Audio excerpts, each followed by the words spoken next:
ဘက်ကနိုင်ငံနဲ့ပေါ်နေမှာ အောက်ထက်တော့ အောက်ခါ ဟိုကတောင်းဝင်ကတော့လည်းရှိတယ် အောက်ကတော့အဲ့လိုရှင်းနေအောင် ဟိုကဆွဲရတော့ တို့ ဟိုက နဲ့ကိုကန်နေ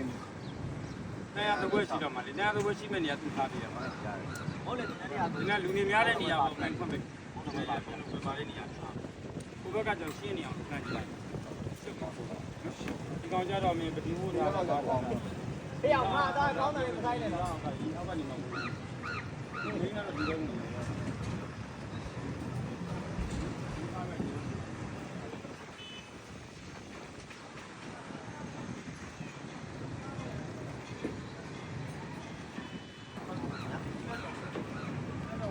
ဒီတိုင်းမကြမ်းကြပါဘူးဒီဆောက်ပြီးတော့ကြမ်းကြမ်းကြမ်း ဟိုကနေ ကြမ်းကြမ်းဘုရားနေရာတဲ့ခါကျ